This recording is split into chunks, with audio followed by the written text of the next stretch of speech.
Hello hi ನಮಸ್ಕಾರ ಸೌಕರ್ಯ welcome back to Mona Mandali YouTube channel daily ಬ್ಲಾಗ್ಗೆ ಸ್ವಾಗತ. ಇವತ್ತು ನಮ್ಮ ರಾಜ್ಕುಮಾರ್ ಸಮಾಧಿಯಿಂದ ನಾವು ಬ್ಲಾಗ್ ಮಾಡ್ತಾ ಇದೀವಿ ನೋಡಿ. ಪದ್ಮಭೂಷಣ ಡಾಕ್ಟರ್ ರಾಜ್ಕುಮಾರ್ಗೆ ಇಷ್ಟೇ ಬೇಕಾಗಿದೆ. ಡಾಕ್ಟರ್ ರಾಜ್ಕುಮಾರ್ ಸರ್ ಹೇಳಿದಂತ ಅನ್ನದಾತರು ಬಂದಿದಾರ, ಅವ್ರು ಬಂದಿದ್ರೆ ಸಾಕು. ಮೈಕಿ ಕಡೆ ವೇದಿಕೆ ಮೇಲೆ ಎಲ್ರಿಗೂ ಬೇಗ ನಾನು ನಮಸ್ಕಾರ ಮಾಡ್ಬಿಡ್ತೀನಿ. ಕನ್ನಲಜಿ ಮೇಡಮ್ಗೆ, ಗೋಪಾಲಯ್ಯ ಸರ್ಗೆ, ಎಲ್ಲ ಮನೆಗಳಿಗೆ, ಮುಗುರು ಮಾಸ್ಟರ್ಗೆ, ನಮ್ಮ ಸರ್ ನಮಸ್ಕಾರ ಸರ್, ಮೇಡಮ್ಗೆ, ನಿಂಬಳ್ಕರ್ ಸಾಹೇಬರಿಗೆ, ಸರ್ ನಿಂಬಳ್ಕರ್ ಸರ್ ನಮಸ್ಕಾರ, ಎಲ್ರಿಗೂ ಒಂದಿಷ್ಟ ತಮಾಷೆಗೆ ಎರಡು ಮಾತಾಡೋದು ನೋಡಿ ನಗ್ತಾವ್ರೆ. ತಮಾಷೆ ಅಂತ ಶಕ್ಷಣಲ್ಲ, ನಮ್ಮ ಅನುಭವಗಳು ಅಷ್ಟೇ. ರಾಜ್ಕುಮಾರ್ ಸರ್ನ ಮುಟ್ಟೋದೇ ಒಂದು ಆಸೆ. ಯಾಕೆ ಹೇಳಿ, ಅವರು ಮೈನ ನೀವೇನಾದ್ರು ಹಿಂಗೆ ಸೋಕಿಸ್ಬಿಟ್ರೆ ಈ ರೋಸ್ ಹೂವಿಂದು ಸ್ಟೆಮ್ ಇದೆಯಲ್ಲ, ರೋಸ್ ಹೂವಿಂದು ಪೆಟಲ್ಸ್ ತಾನೆ ಅದನ್ನ ಮುಡ್ದಂಗಾಗೋದು, ಅಷ್ಟು ನೈಸು. ಅವ್ರನ್ನ ನಾವು ಸುಮ್ಮನೆ ಹೋಗ್ತಾ ಮೆತ್ತಿಗೆ ಹಿಂಗೆ ಸೋಗಿಸ್ಕೊಂಡು ಹೋಗ್ಬಿಡೋದು, ಹಿಂಗಾದ್ರೂ ಮಾಡಿ. ಅಂತ ಇದು ಅತ್ತಿ ಅನ್ನೋದಕ್ಕಿಂತ ರೇಷ್ಮೆ ಥರ ಅವ್ರ ಮೈ ಕಟ್ಟು, ಅವರ ಮಾತು, ಅವರ ಭಾಷೆ ಜೋರಾಗಿ ತಪ್ಪಾಳೆ ಬರ್ತಾನೆ. ನಮಗೇ ಹಿಂಗೆ ಅನ್ಸ್ಬೇಕಾದ್ರೆ ಯಾಕೆ ಹೀರೋಯಿನ್ಗಳು ರಾಜ್ಕುಮಾರ್ ಅವ್ರ ಜೊತೆ ಆಕ್ಟ್ ಮಾಡಲೇಬೇಕು ಅಂತ ಮುಗಿ ಬೀಳೋರು ಅಂತ ಒಬ್ಬರ ಮೇಲೊಬ್ರು ರಾಜ್ಕುಮಾರ್ ಸರ್ ಜೊತೆ ಒಂದು ಸಿನಿಮಾ ಆದ್ರೂ ನಾನು ಹೀರೋಯಿನ್ ಆಗಿ ಆಕ್ಟ್ ಮಾಡ್ಬಿಡ್ಬೇಕು. ಅದಕ್ಕೆ ಕಾರಣ ಅವ್ರ ಜೊತೆ ಯಾರು ಆ್ಯಕ್ಟ್ ಮಾಡಿದ್ರು ಕೂಡ, ಯಾವ ಸಿನಿಮಾಲಿ ಆ್ಯಕ್ಟ್ ಮಾಡಿದ್ರು ಕೂಡ ಹೈಲೈಟೇ. ಯಾಕೆಂದರೆ ಅವರು ಆಯ್ಕೆ ಮಾಡಿದಂಥ ಕಥೆಗಳಾಗ್ತವೆ. ಪ್ರಾಣಿಗಳ ಬಗ್ಗೆ ತಗೊಳ್ಳಿ, ಪ್ರಕೃತಿ ಬಗ್ಗೆ ತಗೊಳ್ಳಿ, ಗಂಧದ ಗುಡಿ, ಇನ್ನೊಂದು ಸಿನಿಮಾ ಬರಕ್ಕೆ ಸಾಧ್ಯನಾ? ಕಾಡನ್ನು ಉಳಿಸೋದಕ್ಕೆ ಬಂಗಾರದ ಮನುಷ್ಯ. ಬೆಂಗಳೂರಿಲಿದ್ದವರೆಲ್ಲ ವಾಪಸ್ಸು ಇದಕ್ಕೆ ಹೋಗ್ಬಿಟ್ರು, ಎಲ್ಲಿಗೆ? ರೈತರಾಗಿ ವಾಪಸ್ ಹೋಗ್ಬಿಟ್ರು. ಬಂಗಾರದ ಮನುಷ್ಯ ಒಂದು ಸಿನಿಮಾ. ಕನ್ನಡದ ಬಗ್ಗೆ ಎಲ್ಲಾದರೂ ಹೀರು, ಎಂದಾದರೂ ಹೀರು, ಎಂದೆಂದಿಗೂ ನೀ ಕನ್ನಡ ಹಾಡಿ. ಕನ್ನಡವೇ ಸತ್ಯ, ಕನ್ನಡವೇ ನಿತ್ಯ. ಭಾಷೆ, ನಮ್ಮ ಭಾಷೆ ಬಗ್ಗೆ ಒಂದು ತೊಂದರೆ ಏನಾದರೂ, ಕಾವೇರಿ ನೀರ್ ಬಗ್ಗೆ ಆಗ್ಬೋದು, ಭಾಷೆ ಬಗ್ಗೆ ಆಗ್ಬೋದು, ತೊಂದರೆ ಇದೆ ಅಂತ ಒಂದೇ ಒಂದು ಹೆಜ್ಜೆ ಅಣ್ಣವರು ಮನೆಯಿಂದ ಹೊರಗಡೆ ಇಟ್ಟರೆ ಸಾಕು, ಇಡೀ ಕರ್ನಾಟಕ ವೃತ್ತಿಯಿಂದ ಇರೋದು. ಇಡೀ ಕರ್ನಾಟಕ, ಲಕ್ಷಾಂತರ ಜನ ಅಲ್ಲ, ಇಡೀ ಕರ್ನಾಟಕ ರಾಜ್ಕುಮಾರ್ ಸರ್ ಜೊತೆಲಿರೋದು. ಯಾವುದೇ ವಿಷಯದಲ್ಲಿ ತಗೊಳ್ಳಿ, ಆದರೂ ಅಂಥ ಮಹಾನ್ ವ್ಯಕ್ತಿ ಅವರು ಕೂತಿದಾಗ ಒಂದು ಸಣ್ಣ ಅಭಿಮಾನಿ, ಸಣ್ಣ ಚಿಕ್ಕ ಮಗುವನ್ನ ಹುಡ್ಕೊಂಡು ಬಂದ್ಬಿಟ್ರು ಕೂಡ ಕೂತಿರೋರು ಎದ್ದು ನಮಸ್ಕಾರ ಮಾಡಿ ನಿಂತ್ಕೊಂಡ್ಬಿಡೋರು. ಈಗ ಹೊಡೀರಿ ಚಪ್ಪಾಳೆ ಅಂತ ಒಂದು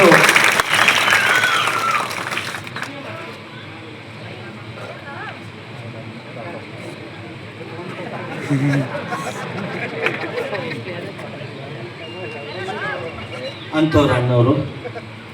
ಇನ್ನೂ ಒಂದು ಒಂದೇ ಒಂದು ಗುಣ ಹೇಳ್ಬಿಡ್ತೀನಿ. ಸಾರು ಹೊರಗಡೆ ಹಾಡು ಹೇಳ್ತಾ ಇದ್ರು ಬೇರೆಯವ್ರಿಗೆ, ಅವರ ಸಿನಿಮಾಗಳನ್ನ ಬಿಟ್ಟು. ನನಗೂ ತುಂಬ ಹಾಡುಗಳನ್ನ ಹಾಡಿದ್ದಾರೆ ಡಾಕ್ಟರ್ ರಾಜ್ಕುಮಾರ್ ಸರ್. ಅವ್ರ ಜೊತೆ ಆ್ಯಕ್ಟ್ ಮಾಡೋಂಥ ಅವಕಾಶ ನನಗೆ ಸಿಗಲಿಲ್ಲ. ಯಾಕೆಂದರೆ ಅಷ್ಟರಲ್ಲಿ ನಮ್ಮ ಮ್ಯೂಸಿಕ್ ಮಾಡ್ತಾಯಿದ್ದೆ ಅಷ್ಟೇ. ನಾನು ಆ್ಯಕ್ಟ್ ಮಾಡೋಷ್ಟರಲ್ಲಿ ಸಾರು ಆ್ಯಕ್ಟ್ ಮಾಡೋದು ಅವಾಗ ನಿಲ್ಲಿಸ್ಬಿಟ್ಟಿದ್ದರು.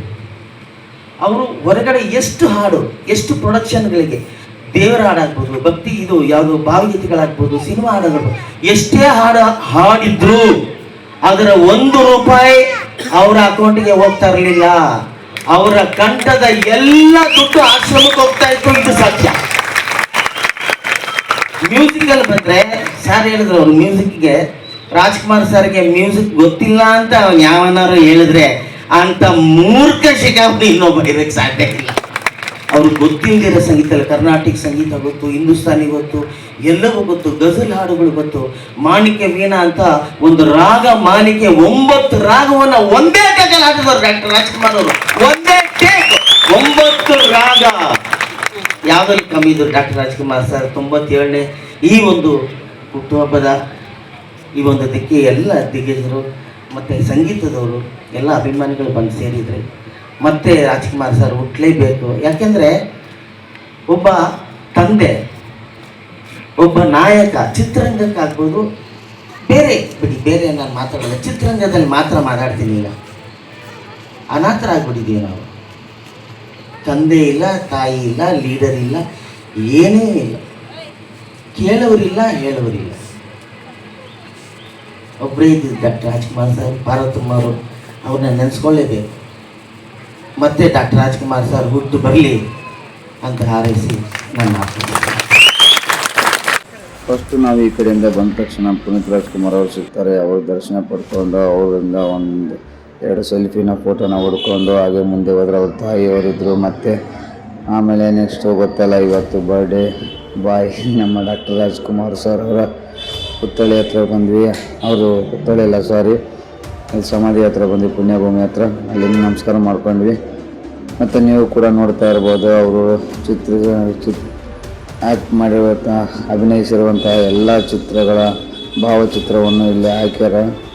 ಎಷ್ಟು ಚೆನ್ನಾಗಿ ನೋಡ್ರಿ, ಎಲ್ಲ ರೀತಿಯಿಂದ ನೋಡ್ಬೋದು ನೀವು ಕೂಡ. ಪ್ರತಿಯೊಂದೂ ಎಲ್ಲನೂ ಹೇಳೋಕ್ಕಾಗಲ್ಲ, ಆದರೂ ಕೂಡ ನೋಡ್ತಾ ಇರಿ.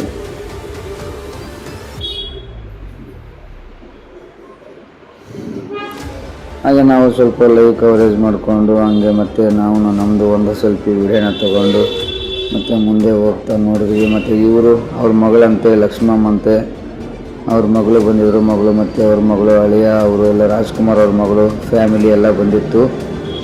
ಅವರು ಕೂಡ ಬಂದು ಪೂಜೆ ಸಲ್ಲಿಸಿ ಪೂಜೆ ಮಾಡಿದ್ರು. ಪೂಜೆ ಮಾಡಿಬಿಟ್ಟು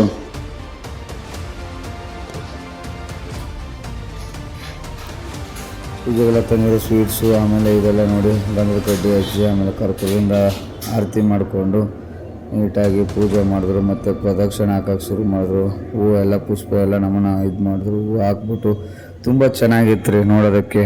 ಅವ್ರ ಫ್ಯಾಮಿಲಿದೆಲ್ಲ ಬಂದಿತ್ತಲ್ವ. ಆಮೇಲೆ ಪ್ರದಕ್ಷಿಣೆ ಹಾಕಿದ್ರು. ಪ್ರದಕ್ಷಿಣೆ ಹಾಕಿ ಸುತ್ತ ಹಾಕಿದ್ರು, ನಮಸ್ಕಾರ ಮಾಡಿಕೊಂಡು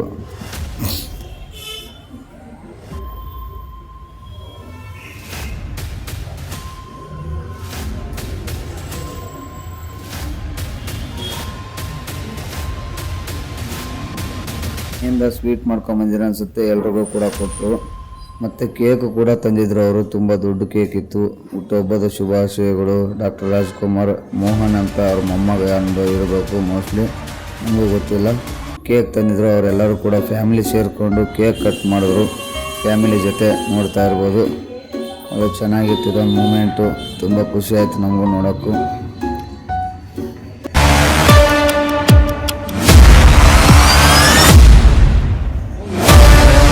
ಯಾಕಂದರೆ ಕೇಕ್ನ ಕಟ್ ಮಾಡಿ ಫಸ್ಟ್ ಪೀಸ್ ಅವ್ರ ಮಗ ತಂದೆ ಹತ್ರ ಇಡಕ್ಕೆ ಹೇಳಿದ್ರು. ಆಮೇಲೆ ಎಲ್ಲರೂ ಅವರಿಗೂ ಕೂಡ ಮತ್ತು ಇವರು ಮೊಮ್ಮಗಳಂತೆ ರಾಜ್ಕುಮಾರ್ ಸರ್ ಇದ್ದಾರಲ್ಲ, ಅವ್ರ ಮಗಳು, ಅವರು ಕೂಡ ಬಂದಿದ್ದರು. ಅವರು ಕೂಡ ಚೆನ್ನಾಗಿ ಅವರು ಕೂಡ ಪೂಜೆ ಸಲ್ಲಿಸಿ ಅವರು ಸಂಭ್ರಮ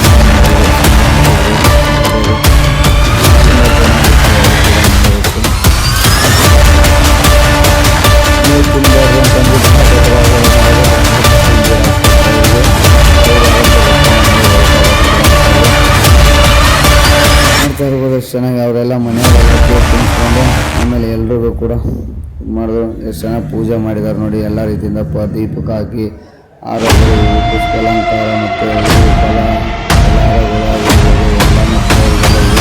ಎಲ್ಲನೂ ಪಲಾವು, ಕೇಸರಿಬಾತು ಎಲ್ಲನೂ ತಂದಿದ್ದಾರೆ. ಅಭಿಮಾನಿಗಳು ನೋಡಿ ಎಷ್ಟಿದೆ, ಎಷ್ಟು ಬರ್ತಾ ಇದ್ದಾರೆ ಜನ. ಅದನ್ನು ಪುನೀತ್ ರಾಜ್ಕುಮಾರ್ ಅವರು ಬಂದಿಲ್ಲ ನಿಜ ಅಂತಂದರೆ ಅವರು ಕೂಡ ಅವರು ಬಂದಷ್ಟು ಮತ್ತು ಅವರು ಸೊಸೆ ಮತ್ತು ಸರ್ ಅವರ ಮಿಸಸ್ಸು ಅಶ್ವಿನಿ ಮಾಡಿಕೊಂಡು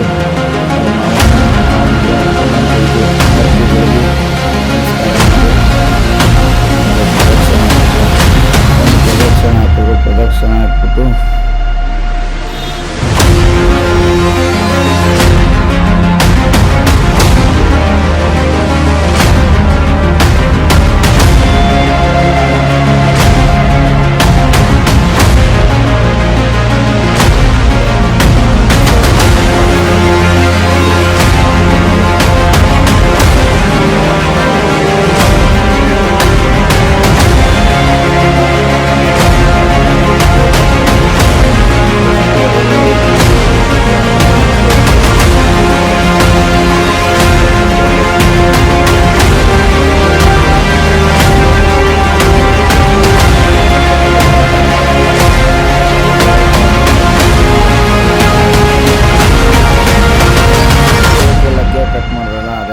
ಹೇಳೋಕ್ಕಾಗಲ್ಲ, ಅಭಿಮಾನಿಗಳೇ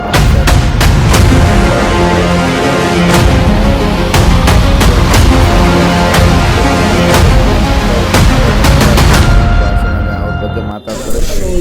ಮುಗಿಸ್ಕೊಂಡು ಭುಜನ್ ಶೆಟ್ಟಿ ಅಂತ ಅದು ಮುಗಿಸ್ಕೊಂಡು ಸಾಯಂಕಾಲ ಇಡೀ ಕುಟುಂಬ ಅಲ್ಲಿ ಫಾರ್ಮ್ ಹೌಸ್ ಹೋಗ್ತೀವಿ. ಅಲ್ಲಿ ಫಾರ್ಮ್ ಹೌಸ್ ಹೋಗಿ ನಾವು ಮಾತ್ರ ಪ್ರೈವೇಟ್ ಫ್ಯಾಮಿಲಿ ಮೆಂಬರ್ಸ್ ಮಾತ್ರ ಒಂದು ಡ್ಯಾನ್ಸ್ ಪ್ರೋಗ್ರಾಮು, ಶಿವಣ್ಣಮ್ಮ ನಾನು ನಾವೆಲ್ಲ ಡ್ಯಾನ್ಸ್ ಮಾಡ್ತಾಯಿದ್ವಿ. ಹಾಗೆ ಅಲ್ಲಿ ಒಂಥರ ಸ್ಮಾಲ್ ಕೇಕ್ ಕಟ್, ಸ್ವಿಮ್ಮಿಂಗ್ ಎಲ್ಲ ಮಾಡ್ಕೊಂಡು ತಾತನು ಡ್ಯಾನ್ಸ್ ಮಾಡೋರು, ಎಲ್ಲರಿಗೆ ಆಡ್ಕೊಂಡು ಆಮೇಲೆ ಮನೆಗೆ ಬಂದು ಏನು ಸದಸ್ಯರ ಮನೆಯಲ್ಲಿ ನೀವು ಮನೆ ಹಳೆ ಮನೆ ನಂಬಿಕೆ ಇದೆಯಲ್ಲ ನೋಡಿ, ಅಲ್ಲಿ ಗೇಟ್ ತೆಗೆದ್ರೆ ಬ್ಯಾಸ್ಕಿನ್ ರಾಬಿನ್ಸಿಂದ ನಿಮಗೆ ಮಿನಿ ಮಾರ್ಕೆಟ್ವರೆಗೂ ರೆಡ್ ಕಾರ್ಪೆಟ್ ಹಾಕಿರೋದು, ಮೇಲೆ full serial set full light, ಎಲ್ಲ ಅಲ್ಲೇ ಓಡಾಡ್ಕೊಂಡು ಫೀಲ್ ಬೇರೆ.